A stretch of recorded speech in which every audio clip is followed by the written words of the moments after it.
Hi friends, అందరికీ నమస్కారం అండి. నేను మీ లక్ష్మీ గొంట్ల ఛానల్కి స్వాగతం.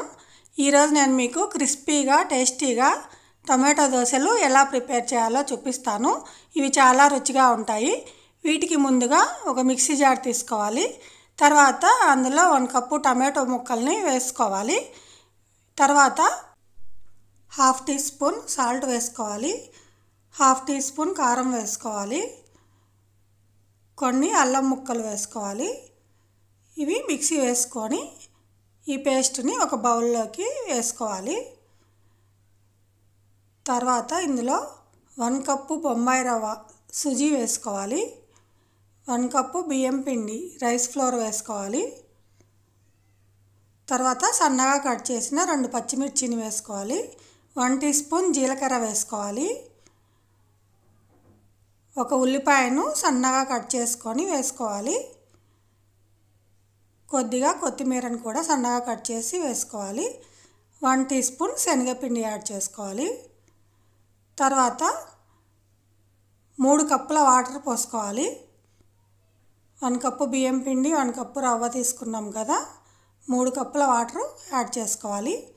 తర్వాత ఈ పిండినంతా ఈ విధంగా బాగా కలుపుకోవాలి. ఈ పిండి మనకు రవ్వ దోశ పిండిలాగా వస్తుంది. దీన్ని ఒక 10 to 15 మినిట్స్ నాననివ్వాలి.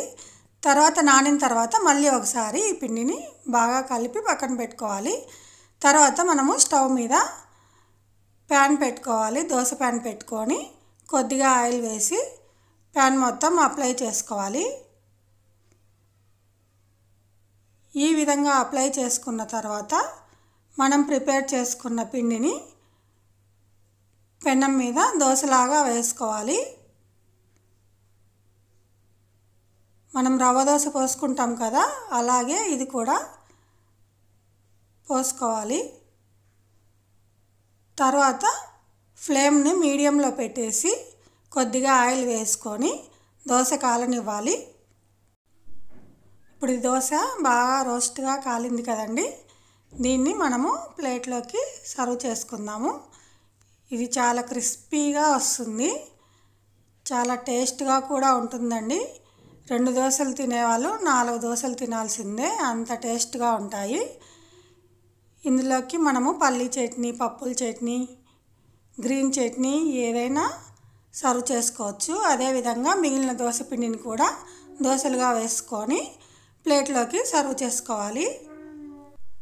మనకు మార్నింగ్ లేచిన వెంబడే ఏం టిఫిన్ చేయాలో తోచనప్పుడు ఇలా టమాటో దోశలు పోసుకొని తింటే చాలా తొందరగా అయిపోతాయి, చాలా రుచిగా కూడా ఉంటాయి. ఫ్యామిలీ మొత్తం ఈ టిఫిన్ని ఇష్టపడతారు. కాబట్టి మీరు కూడా తప్పకుండా ట్రై చేయండి. ఎలా వచ్చాయో కామెంట్ సెక్షన్లో తెలియచేయండి. ఈ వీడియో మీకు నచ్చితే లైక్ చేయండి, షేర్ చేయండి, సబ్స్క్రైబ్ చేయండి. కొత్త వాళ్ళు ఎవరైనా ఈ వీడియోను చూస్తున్నట్లయితే నా ఛానల్ని సబ్స్క్రైబ్ చేసుకోండి, నన్ను సపోర్ట్ చేయండి. Thank you friends.